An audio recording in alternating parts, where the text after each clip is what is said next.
Recently, the funeral of Tyre Nichols happened, and what I didn't like is politicians were there. The same politicians that could have done something about Tyre Nichols before it happened. But anyway, so we have Kamala there. You know, she's going to speak, and let's just kind of go through what she's talking about. And while personally, these politicians, being there just kind of offends me, but I'll get into why the majority of Black America really isn't offended with things like this. But let's go ahead and get it. Personally touched by your leadership and your strength and your fellowship. Reverend Dr. Lawrence Turner, thank you for welcoming us. Keisha Lance Bottom, Mitch Landrieu. We are here on behalf of the people of our country and our president, Joe Biden. And we are here to celebrate the life of Tyre Nichols. Mrs. Wells, Mr. Wells, you have been extraordinary in terms of your strength. And let me say something real quick. Kamala cannot tap into her female nature. Now, what I mean by her female nature,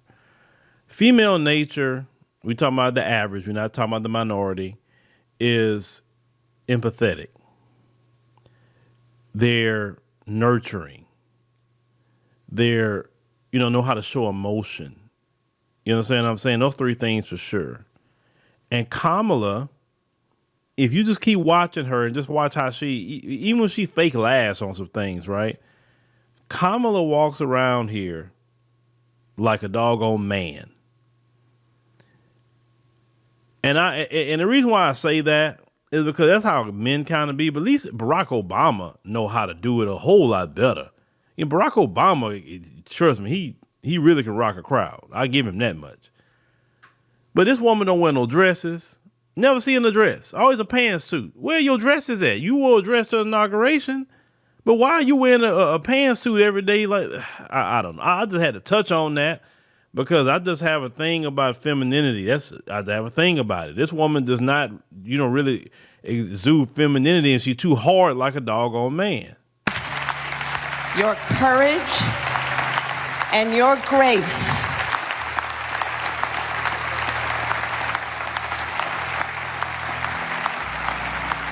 and we mourn with you, and the people of our country mourn with you. And I I'm going to be very brief. Mothers around the world, when their babies are born, pray to God when they hold that child that body and that life will be safe for the rest of his life. Yet we have a mother and a father who mourn the life of a young man who should be here today. They have a grandson who now does not have a father. His brothers and sister will lose the love of growing old with their baby brother. And when we look at this situation, this is a family that lost their son and their brother through an act of violence at the hands and the feet of people who had been charged with keeping them safe. Kamala, that's you. You were charged to keep them safe. And let me explain to you why Kamala is the person that's supposed to be keeping people safe. Let's go back to 2020. Not too far ago, about 3 years ago now. During the time of a global pandemic, we had an uprising behind George Floyd all over the country. And people were pretty unified about reining these race soldiers in, ending qualified immunity. They said that, what were they putting out in the media? Oh, all this happened because of Trump and the Republicans. And the media did a very good job scaring a lot of black people. I'll give them that, because black folks are easily scared. We know that. So the media did a great job scaring black folk. And black folks went out there en masse to vote for Joe Biden and the Democrats.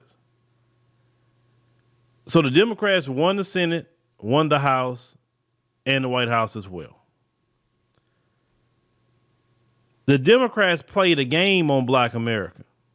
Every time it was time to do something for Black America, what did they say why they couldn't do it? Well, see, it can't get through the Senate because of Kristen Sinema and Joe Manchin.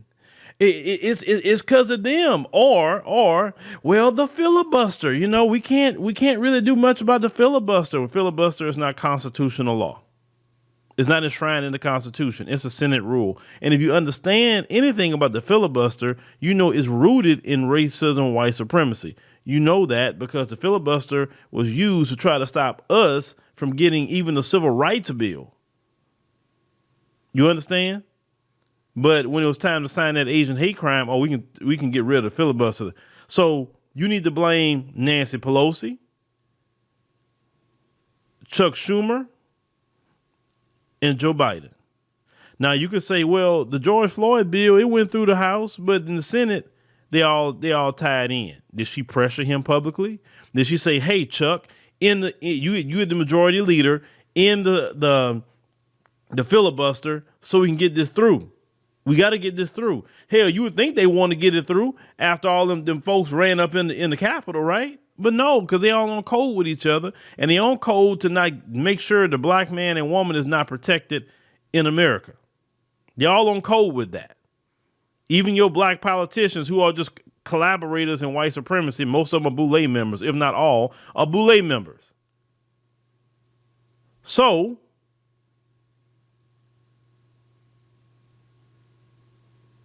Kamala and the Democrats could have got anything through that they wanted to because they had literally complete control for the first 2 years or so of Biden's presidency. So I don't want to hear that about anything. When y'all tell me about the Democrats, that's the only thing I'm going to say. Why they didn't do nothing to it? But what did they do? Asian hate crime bill. They had no problem doing that. They gave an unlimited check to Ukraine. You talking about reparations? Ukraine getting your reparations. That's who getting all black people's reparations. And nobody pushing back about it. Nobody. They got all kind of homeless people in America, and hey, you got this open check to a foreign nation.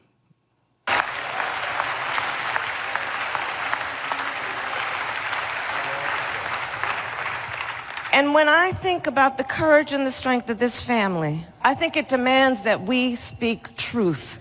And with this, I will say, this violent act was not in pursuit of public safety.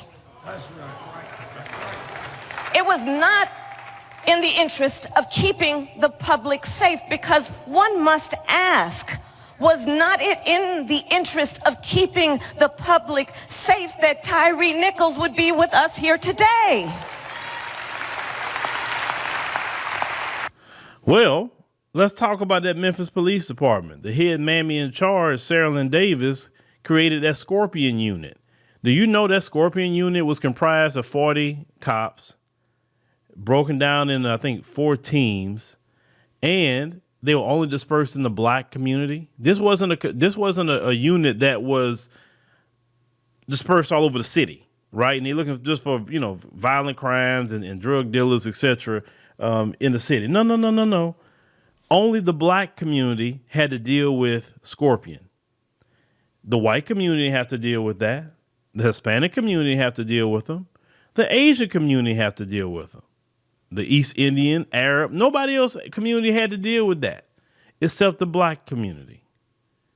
Creating these specialized, aggressive police teams to go hurt, harm, and terrorize black folk. That's what the head mammy in charge did. But when she was in Atlanta over the Red Dog unit, literally doing the same things to the point that Kasim Reed had to disband it in 2011. Same thing.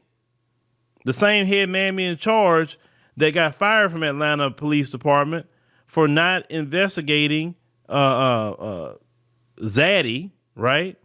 When he was caught with pictures and being naked with underage girls. She didn't want to investigate that. Protecting Zaddy. That's why I'm calling her the head mammy in charge. But yeah, she got hired as a police chief in Memphis, bringing the same old thing to Memphis. Same thing where she come from.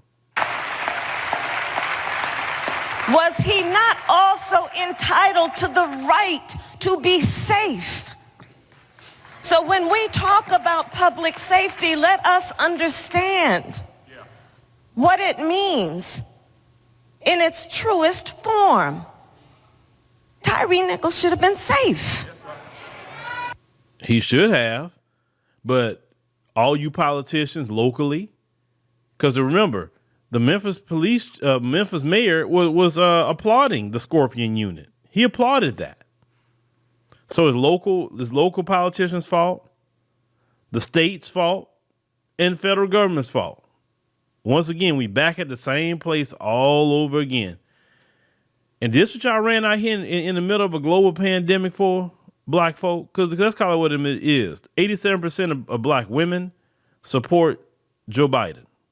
67% of black men support Joe Biden. That's still an overwhelming majority. This is what y'all support? And yeah, and these black people clapping for this. They're clapping for it. Like, am I just living in bizarro land or what?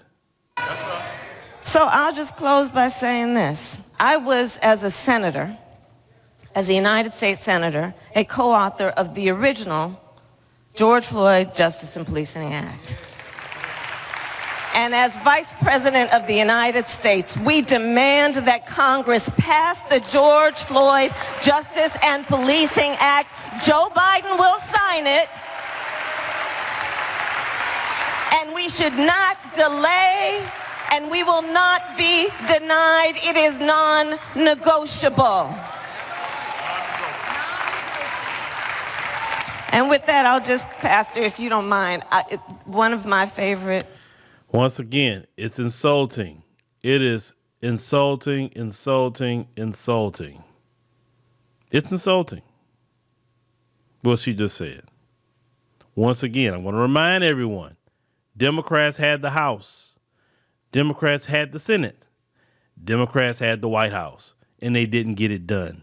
So you really think you're going to get it done now when the Republicans now are, what I'm just seeing in at least in the House, they out for revenge. They just kick Ilhan Omar off of the foreign, committee.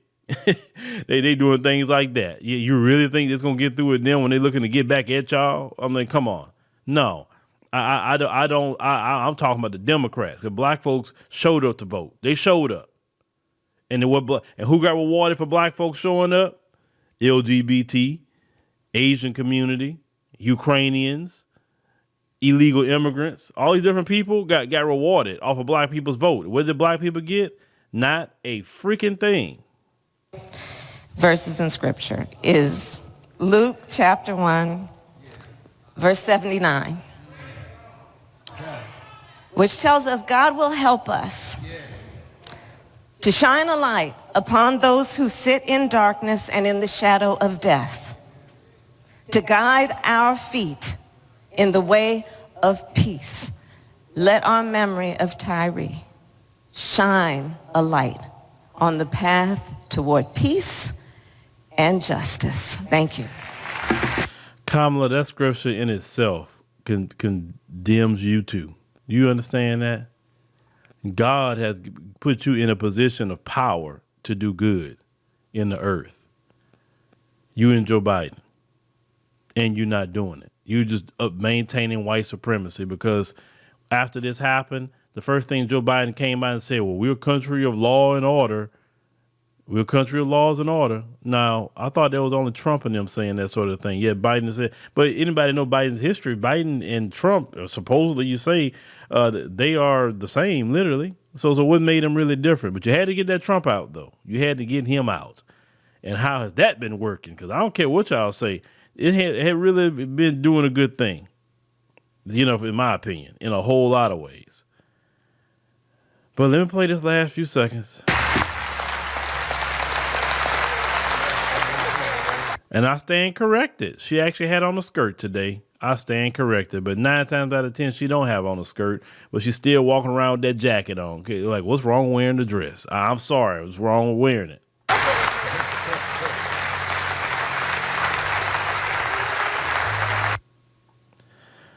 All right, ladies and gentlemen. So this is the thing.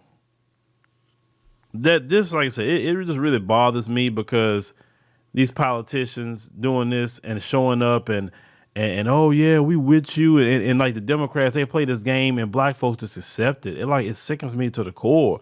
That's why a lot of times I say I just don't relate to the majority of you. I don't relate to that because you can't play with me like that. Nobody can play with me. A woman can't play with me. A politician can't play with me. A man can't play with me. You do not play with me like that.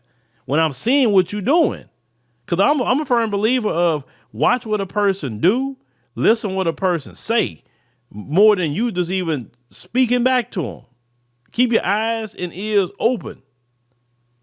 And if your words not lining up with your deeds, then I can't fool with you like that, man. I can't do it. This is a messed up situation, man. These people could do something about it, and they don't. And then Kamala, like I said, I felt no connection. And every time Kamala speak, I feel no connection to her. Like she don't know how to tap into that. It's like because she was raised. That's called what it is. She wasn't raised like we were in Black America, so she can't connect with us like that. I don't think she can halfway try to connect with you. Only look at my skin color, look at my hair, or whatever. But as connecting, she can't do that. She can't. That's why she didn't really do good in her own personal campaign. Now, say what you want to say about Al. Al do know how to talk in a way that connect with black people. He knows. That's why he's been around so long. Even though Al is, you know how Al is. And I'm not supporting Al, but I'm saying Al know how to talk in a way for you to at least listen to him versus, well, Kamala. You feel no connection with her whatsoever. Even when she's trying, she does not know how to connect. To me, she reminds me of a white woman trying to connect with black people that have no clue. At least the white woman that got an excuse. Kamala, but like I said, I understand she wasn't raised by black Americans. But still, I know Africans that know how to talk. I know Caribbean people that know how to talk. Afro-Latinos know how to talk. She just don't know how to talk to black folk. Because I'm a firm believer she ain't been around enough black folks know how to talk to us. Just period. But don't let the Democrats worm out of this. Don't let them worm out of this because I blame them. I don't care what y'all say. You Democrats bootlicking shields. I don't care what you say. The Democrats are responsible for Tyre Nichols. They're responsible because they didn't do anything after George Floyd. Everything is still business as usual. But Biden did tell y'all, he was open about it. I'm going to put everything go back to the status quo. And what's the status quo? Taking out black people. That's the status quo in America. And he meant that. And it went right back to that status quo. White supremacy is status quo. This man was not about changing a freaking thing. Not at all. The only thing he didn't like about Trump is he made white folks nervous. That's what he didn't like about Trump. Black folks, we used to unorthodox behavior. We used to not knowing what's going to happen the next day. We used to that, but not white folks. So Trump didn't really scare the majority. Well, he scared a lot of us. Let me say that. But he didn't scare me. Because I understand as a black man, you always better be adapting. And I guess that's where I come from. My mom always taught me that. My dad always taught me that, to always know how to adapt, especially what I do for a living. Even in, like I said, when it comes to business, I've learned how to adapt to different things. So, yes, ladies and gentlemen, Kamala, she couldn't be my son because I wouldn't want to see her. Because the first thing I'm going to say is, ma'am, y'all could have done something about this when y'all got in the office. Y'all had the House, you had the Senate, and you got the White House. Why you telling me something now? I don't want to hear that. I don't want to hear y'all being fake. But thank you, ladies and gentlemen, for joining us on the podcast. Greatly appreciate it. Make sure you click the subscribe button. Make sure you click the like button, and we'll see you on the next one.